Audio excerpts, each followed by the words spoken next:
नमस्कार, Asian news की खास पेशकश में आप सभी का स्वागत है। मैं हूं आपके साथ भागीरथ साहू। उत्तर प्रदेश की सियासत 2027 विधानसभा चुनाव को लेकर गर्मा गई है। समाजवादी पार्टी ने दलित, पिछड़े और अल्पसंख्यकों को एकजुट करने के लिए अपने फ्रंटल संगठन सपा अंबेडकर वाहिनी के जरिए बड़ा अभियान छेड़ दिया है। 23 अगस्त को मुरादाबाद, 24 को बिजनौर और 25 अगस्त को चंदौसी संभल में पीडीए सम्मेलन आयोजित होगा। सपा नेताओं का कहना है कि यह सम्मेलन बाबा साहब अंबेडकर के सपनों को साकार करने का प्रयास है और भाजपा सरकार में दलितों, पिछड़ों के आरक्षण और अधिकारों पर संकट है। वहीं बीजेपी ने सपा के इस कदम को महज दिखावा बताया और आरोप लगाया कि अखिलेश यादव का पीडीए फॉर्मूला पिछड़ों को धोखा देने वाला है। अब देखना होगा कि यह सम्मेलन सपा के 2024 लोकसभा चुनाव जैसी सफलता को 2027 में दोहराने में कितना कारगर साबित होता है या भाजपा का पलटवार भारी पड़ता है।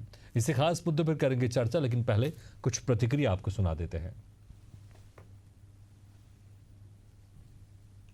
देखिए, समाजवादी पार्टी की एक ही रणनीति है, वो है गुंडे, माफिया, अपराधियों का संरक्षण और उनके सम्मान में अखिलेश यादव जी हैं मैदान में। पीडीए का नारा अब उत्तर प्रदेश में कुछ और ज्यादा बदल चुका है। अब तो पिछड़ा समाज ही कह रहा है कि पीडीए मतलब पिछड़ों को धोखा देने वाले अखिलेश। किस तरह से अतीक अहमद जैसे माफिया के सम्मान के लिए अखिलेश यादव जी ने पूजा पाल को पार्टी से बाहर निकाल दिया, ये उनकी सोच को दर्शाता है। अखिलेश यादव जी न दलितों के हिमायती हैं, न पिछड़ों के हिमायती हैं, ये सिर्फ और सिर्फ अपने परिवार के हिमायती हैं। बाबा साहब के सपनों के भारत को, बाबा साहब द्वारा दिए गए अधिकार को जो भारतीय जनता पार्टी रोकना चाहती है, जो छल के माध्यम से उसको मिलने नहीं देना चाहती है, उसके खिलाफ जनता के बीच जाएंगे, जनता को बताएंगे। और सच ये है कि जब तक परिवर्तन नहीं हो जाएगा, जब तक बाबा साहब के सपनों को पूरा करने वाली सरकार, समाजवादी पार्टी की सरकार आदरणीय अखिलेश यादव जी के नेतृत्व में उत्तर प्रदेश में नहीं आ जाती, तब तक हमारा ये सम्मेलन चलता रहेगा। तो चलिए इससे खास मुद्दे पर चर्चा शुरू करते हैं। जो मेहमान हमारे साथ मौजूद हैं, मैं उनका आप लोगों से तारुफ कराता हूँ। हमारे साथ हैं बीजेपी प्रवक्ता अमरदीप त्रिपाठी जी, सपा प्रवक्ता अशोक तिवारी जी और कांग्रेस प्रवक्ता शीतला पाठक जी। आप तीनों मेहमानों को स्वागत हमारे इस खास चर्चा में। सबसे पहले अशोक तिवारी जी, देखिए जिस तरह से आप लोग का पीडीए का बड़ा सम्मेलन होने वाला है, 23 तारीख को होने वाला है, 24 को या 25 को भी है, लेकिन बीजेपी कह रही है कि पीडीए का मतलब हो गया पिछड़ों को धोखा देने वाले अखिलेश यादव, और एग्जाम्पल भी दे रहे हैं कि जिस तरह से पूजा पाल को आप लोग ने निलंबित किया, तो कैसे पीडीए यहाँ पर साथ कैसे आने वाला है और कैसे 2027 में होने वाले चुनाव में एक बहुत अहम ये जो सम्मेलन होगा या फिर जो पीडीए होगा आपका एक अहम रोल किरदार निभाने वाला है। जी सर। जनता बहुत जागरूक है उत्तर प्रदेश की और वो सब समझ चुकी है। 2017 से उसने विश्वास किया भाजपा पर और वोट दिया। 22 में तो एन के प्रकार जीत गए किसी तरह से, उस पर चर्चा नहीं करूंगा, लेकिन 17 में इनको मतदान मिला और चुनाव वोट में सरकार बनाई। जनता को धोखा मिला है इनसे और पिछड़ों को बहुत बड़ा धोखा मिला है, दलितों को धोखा मिला है। आज गरीब कमजोर वर्ग के जो सवर्ण है उनको भी धोखा मिला है कि सभी वर्ग आज हताहत है, चाहे किसान हो, चाहे नौजवान हो, चाहे पिछड़े हो, चाहे दलित हो, चाहे अल्पसंख्यक हो, चाहे महिला वर्ग हो। महिला वर्ग का भी जो है महंगाई से कमर तोड़ गई, किचन का काम नहीं चल पा रहा है, उधर जो है जंगल राज आ गया, बलात्कार हो रहे हैं, आज उनके साथ गलत व्यवहार हो रहा है। सवाल इस बात का है कि जो है जनता त्राही त्राही कर रही है पूरी तरह से और इनको जनता पर भरोसा ही उठ गया है। जनता से भरोसा उठने के बाद ही चुनाव आयोग के शरण में गए हैं, उस पर चर्चा नहीं करूंगा, आज आपका विषय चुनाव आयोग नहीं है, लेकिन चुनाव आयोग में के शरण में जाने का मतलब ही है जनता से दूर हो गए, जो हो गए, जनता से कट गए हैं। आज सवाल इस बात का है, जहां तक पीडीए सम्मेलन का सवाल है, पीडीए सम्मेलन तो हम कर ही रहे हैं। आज पिछड़ा दलित आंदोलित है, पूरी तरह से आंदोलित है, अल्पसंख्यक भी आंदोलित है। आज हमारे साथ पीडीए में गरीब सवर्ण भी हैं, ऐसा नहीं कि पीडीए में खाली पिछड़े दलित ही हैं, उसमें वो ब्राह्मण भी हैं। आप बात तो करें अमरदीप त्रिपाठी, ठीक है अशोक तिवारी जी, देखिए आप बात तो करें, अमरदीप त्रिपाठी जी के पास भी जाऊंगा, लेकिन अशोक जी देखिए आप बात तो करें, पीडीए की बात कर रहे हैं आप, लेकिन जब पूजा पाल जिस तरह से उनके साथ जो हुआ और उन्होंने धन्यवाद दिया मुख्यमंत्री योगी आदित्यनाथ को, उसके बाद फिर आपने कहीं अल्पसंख्यक नाराज ना हो जाए, अल्पसंख्यक समाज नाराज ना हो जाए, इसलिए उनको निलंबित कर दिया। तो फिर पीडी यहां पर कहां पर साथ में आ रहा है? और इसलिए तो बीजेपी कह रही है, इसलिए बीजेपी कह रही है कि गुंडों को, माफियाओं का संरक्षण देने वाली पार्टी। आपने सवाल, आपका सवाल आ गया सर, सवाल संक्षेप में आपने किया, हम समझ गए। आपके सवाल का जवाब दे रहा हूँ। पूजा पाल जी को सम्मान देते हुए उनको बहुत मौके दिए आदरणीय अखिलेश जी ने। उन्होंने तो बहुत पहले से कदम जो है पार्टी विरोधी उठा लिया था। उन्होंने राज्यसभा की वोटिंग में ही जाहिर हो गया था। आज वो क्या कर रही थी, क्या नहीं कर रही थी, सब दिखाई दे रहा था। आज कोई नई चीज थोड़ी हुई है, उनके ऊपर तो निगाह थी। आज उन्हें मौका दिया नहीं, लेकिन मैसेज तो गलत गया ना, जब उन्होंने योगी आदित्यनाथ का धन्यवाद दिया और अतीक अहमद को लेकर जिस तरह से खिलाफ उनके बारे में बोला, उसके बाद फिर एक्शन लिया गया ना। अगर आपको लग रहा पार्टी गतिविधियां थी, कार्रवाई हो रही थी अगेंस्ट पार्टी, तो फिर पहले अगर कार्रवाई होती शायद ज्यादा बेहतर होता। मैं उत्तर दे रहा हूँ, सुनिए ना उत्तर। आज हमारा उत्तर सुनिए आप। हमारे आदरणीय अखिलेश जी बहुत उदारवादी हैं, गलती करने पर भी मौका देते हैं। जब गलतियों की पराकाष्ठा हो जाती है, पार्टी विरोधी गतिविधियों की पराकाष्ठा हो जाती है, तो बाहर रास्ता दिखाना ही पड़ता है। दिखाया गया बाहर रास्ता, और ये सही किया गया। पार्टी विरोधी जो कार्य करेगा नहीं, मैं इसलिए वही कह रहा हूँ ना, आपको लगा कि कहीं ये बयान अल्पसंख्यक समाज को नाराज ना कर दे, शायद इसलिए, क्योंकि वैसे भी पहले कहा जाता था कि हमवाई समीकरण से आप लोग जीतते हैं, तो क्या इसलिए अब, क्योंकि इसलिए मैंने कहा, देखिए मैंने इसलिए कहा क्योंकि पीडीए सम्मेलन हो रहा है, लेकिन ऐसा लग रहा है शायद अभी भी हमवाई समीकरण पर ज्यादा आप लोग भरोसा कर रहे हैं। खेल सारा पिछड़ा समझ रहा है, सारा दलित समझ रहा है, कोई चिंता समझ रही है, गरीब श्रवण भी समझ रहा है। भाजपा क्या खेल खेल रही है, वो सब बात नहीं है। अल्पसंख्यक हमारे साथ है ही है, अल्पसंख्यक हमारे साथ है ही है, उसको खुश करने क्या बात है। आज हम बराबरी का काम कर रहे हैं, सभी का साथ दे रहे हैं। जो गरीब पिछड़ा है, दलित है, जो है हमारा श्रवण भी है, अल्पसंख्यक है, सबको बराबर व्यवहार कर रहे हैं, सबके साथ बराबर। ठीक है, आप सवर्ण की बात कर रहे हैं, लेकिन पीडीए का अगर आप निकालेंगे, आप फुल फॉर्म निकालेंगे, तो पिछड़ा, दलित, अल्पसंख्यक निकलता है, इसमें सवर्ण तो कहीं आती ही नहीं है इसमें। बहरहाल ठीक, आऊंगा दोबारा आपके पास। ठीक है, अमरदीप त्रिपाठी जी, देखिए जिस तरह से पीडीए है, और हमने देखा है लोकसभा चुनाव में पीडीए का असर हुआ, आपकी अच्छी खासी सीटें आपकी कम हुई। पिछले बार विधानसभा चुनाव में भी कम से कम आपकी 50 से ज्यादा सीटें आपकी कम हुई हैं, और पीडीए अगर उसी मजबूती के साथ अगर फिर से अगर मैदान में होगा, क्योंकि अखिलेश यादव तो ये कह रहे हैं कि पीडीए जब साथ आया लोकसभा चुनाव में आप लोग को नुकसान हुआ, उसी मजबूती के साथ अगर पीडीए अगर अखिलेश यादव के साथ खड़ा रहा, तो फिर 2027 में होने वाले विधानसभा चुनाव आपके लिए बड़े मुश्किल हो जाएंगे। और अभी सम्मेलन एक के बाद एक होने वाले हैं, 24 को, 25 को, 23 को भी होने वाला है। देखिए साहू जी, अखिलेश यादव जी का जो पर्सनल डेवलपमेंट अथॉरिटी एक फॉर्मूला है, जो कि ये उत्तर प्रदेश की 28 करोड़ जनता समझ रही है, लेकिन ये लोग बार बार कहते हैं कि पीडीए का मतलब पिछड़ा, दलित और अल्पसंख्यक आधी आबादी क्या क्या बताते रहते हैं। अगर इनको लगता है कि पिछड़े और दलित समाज का इन्होंने अच्छा कार्य किया है अखिलेश यादव जी के शासनकाल में, जो सम्मेलन होने जा रहा है, सम्मेलन करना चाहिए। पीडीए की बात अगर कर रहे हैं तो मैं निवेदन करूंगा अखिलेश यादव जी से, अशोक तिवारी जी से, सभी लोग सम्मेलन में बताएं कि 2013 के अंदर जो शेड्यूल कास्ट है, जो पिछड़े दलित समाज के लोग हैं, 7077 अपराध उत्तर प्रदेश में हुए। 2014 में 33,000 अपराध दलितों के ऊपर हुआ। 2015 में 10,426 अपराध हुए। 2017 में 11,444 अपराध हुए। एक लंबी श्रृंखला है 2012 से लेकर 2017 तक अखिलेश यादव जी के शासनकाल में। दलितों की अभी बात कर रहा हूं, पिछड़ों की बात ही नहीं कर रहा हूं। दलितों के ऊपर इतने अत्याचार हुए हैं जो कि एनसीआरबी के रिपोर्ट में दर्ज है, इसको झुटलाया नहीं जा सकता है। भारतीय जनता पार्टी की कोई मनगढ़ंत कहानी नहीं बता रहे, डेटा पर बात कर रहे हैं। तो आप समझ सकते हैं कि अखिलेश यादव ने दलितों का कैसे उत्थान किया था जब 12 से 17 जो आप डेटा की बात बता रहे हैं, क्या जब आपकी सरकार आई तो इसमें सुधार हुआ? उसके भी आंकड़े आप दे देंगे तो मुझे लगता है कंपैरिजन करने में ज्यादा बेहतर होगा। नहीं, निश्चित रूप से साहू जी, मैं पूरा आंकड़ा दे रहा हूं। इसके अलावा अभी जो बात कर रहे हैं, बाबा साहब अंबेडकर के सपनों को पूरा करने जा रहे हैं। बाबा साहब के अंबेडकर का सपना था देश में रहने वाले सभी नागरिकों को रोटी मिले, कपड़ा मिले, मकान मिले, और मोदी जी ने पूरे देश, उत्तर प्रदेश के साथ साथ पूरे देश के लोगों को रोटी देने का कार्य किया, कपड़ा देने का कार्य किया, मकान देने का कार्य किया, शौचालय देने का कार्य किया। जो दलित महिलाएं, पिछड़े समाज की हमारी गरीब महिलाएं बागों में जाया करती थी, खेतों में जाया करती थी और उनके सम्मान को लूटने वाले जो समाजवादी पार्टी के गुंडे हुआ करते थे, माफिया हुआ करते थे, वो लूट लेते थे।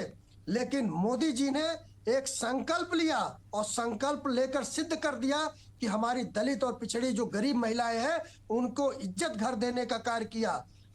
80 करोड़ लोगों को जो हमारे गरीब अमरदीप त्रिपाठी जी, लेकिन आप लोग की बात 2024 में लोकसभा चुनाव में उत्तर प्रदेश में नहीं सुनी गई। जो साथ मिला वो अखिलेश यादव को मिला।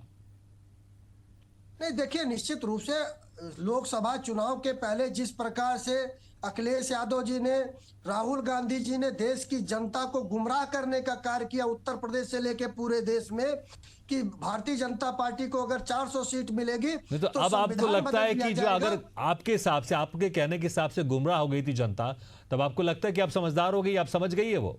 बिल्कुल निश्चित रूप से भारतीय जनता पार्टी ठीक है। बहरहाल 2027 में देखेंगे जनता किसकी बात समझ रही। ठीक है, आऊंगा दोबारा आपके पास, आऊंगा दोबारा आपके पास से। ठीक है, शीतला पाठक जी, देखिए जिस तरह से आऊंगा अमरदीप जी, आऊंगा आपके पास, शीतला जी, देखिए जिस तरह से सपा के नेता कह रहे हैं कि सपा अंबेडकर वाहिनी के जरिए एक बड़ा अभियान होने वाला है और बाबा साहब अंबेडकर के सपनों को यहाँ पर पूरा करने की कोशिश है। जब बाबा साहब अंबेडकर का अगर नाम आता है तो जब वो थे और जब चुनाव लड़ रहे थे तो आप ही की पार्टी के नेताओं ने उनको हराया भी था, और अभी आप सहयोगी पार्टी हैं, एनडीए में, आप इंडिया गठबंधन में साथ हैं, तो फिर इस सपने को कैसे साकार करेंगे आप? और फिर क्या देखते हैं आप? देखिए यहाँ पर तो बीजेपी लगातार यही कह रही है, और पूजा पाल को जिस तरह से निष्कासित किया गया उसके बाद मामला और गर्मा गया है, तो कैसे होगा सपने पूरे यहाँ पर? क्या 2027 की राह जिस तरह से लोकसभा चुनाव में मजबूती के साथ है वैसे 2027 में हो पाएगा? पहले तो मैं भाजपा की प्रवक्ता का वो जवाब देना चाहता हूँ जिसमें आरोप लगाया गया है कि राहुल गांधी ने झूठ फरेब करके जनता को भ्रमित किया। 400 पार का नारा किसने दिया था? भाजपा ने। और जब चुनाव हुआ तो जनता ने देखा चोरी और बेईमानी के कारण जिस प्रकार से कई सीटों पर भारतीय जनता पार्टी ने जीत हासिल की। अब आज के समय में जनता जान चुकी है। मोदी जी भी चुनाव हार रहे थे। नहीं, लेकिन कहां हुआ लोकसभा चुनाव में? यूपी में कहां हुआ? बीजेपी की तो बहुत सारी सीटें कम हो गई। नारा तो इन्होंने दिया था। नहीं, आप कह रहे हैं कि जिस तरह से चोरी करके तमाम तरह के चुनाव जीते, इसलिए मैं कह रहा हूं अगर ऐसा किया तो फिर इनकी सीटें तो ज्यादा होती है ना यूपी में। जब ये लोग संविधान बदलने पर आतुर हो गए तो देश के दलितों ने समझा कि ये देश को और दलित समाज को पूरी तरीके से बर्बाद करने पर आतुर है। इसलिए दलितों ने एकजुट होकर के खासकर उत्तर प्रदेश में भारतीय जनता पार्टी को नकारा, और इसका परिणाम था कि जो ये लोग मंसूबे पाले थे कि मोदी जी 5 लाख वोटों से जीतेंगे, इनका जो बेईमानी का आंकड़ा था वो आंकड़े सब फेल हो गए और भारतीय जनता पार्टी घुटने के बल पर आ गई। रह गई पिछड़ों की बात, तो इनसे बड़ा पिछड़ों का विरोधी कौन है? विनय कटियार फायर ब्रांड नेता हुआ करते थे।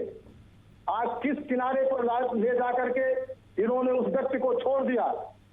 हम पूछना चाहते हैं, क्या विनय कटियार आपके पिछड़ों के नेता नहीं है? कोई एक भी ऐसा चेहरा ये बता दें, दलित चेहरा कोई इनके पास है? नहीं है। आज इनकी जो राजनीति है, ब्राह्मणों को समाप्त करना, दलितों को समाप्त करना, पिछड़ों को समाप्त करना, अल्पसंख्यकों को समाप्त करना, ये समाप्त वाली राजनीति भारतीय जनता पार्टी के लिए सबको समाप्त करने की आप बात कर रहे हैं, तो फिर वोट किससे मांगेंगे बीजेपी वाले? आप तो कह रहे हैं सबको समाप्त करने की राजनीति है भैया, तो फिर वोट किससे मांगेंगे बीजेपी वाले? मुझे लगता है शीतला जी, देखिए शीतला जी, आप जितनी भी बातें करें ऐसा लग रहा है कि बस कहीं से कुछ लाइनें आपने सीख ली है, उसको यहाँ बोलते जा रहे हैं आप, लेकिन वो भी तो सोचिए आप क्या बोल क्या रहे हैं आप?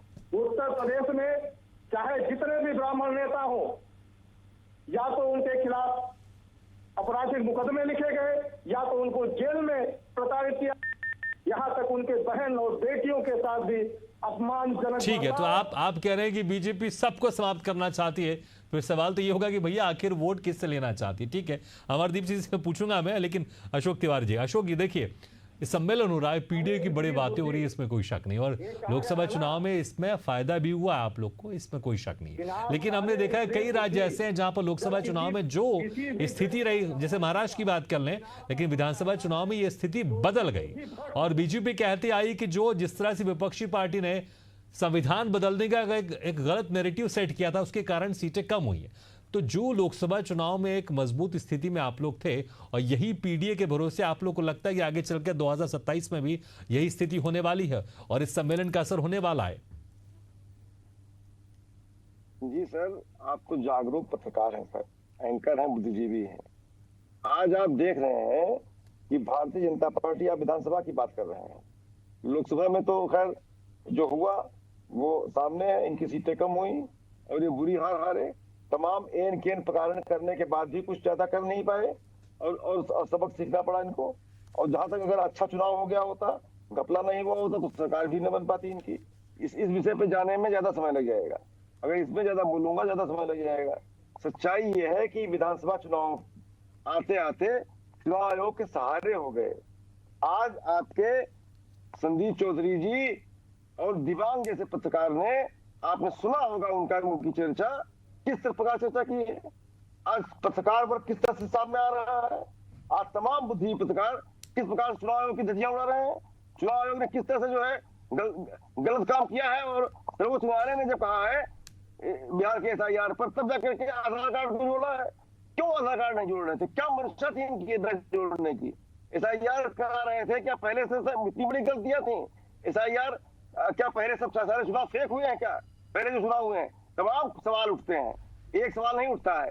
आज आपकी बात का जवाब यह है कि चुनाव आयोग के सहारे जो हुए थे, आज सर्वोच्च न्यायालय पे हमको भरोसा है, सर्वोच्च न्यायालय ऐसे फैसले देगा।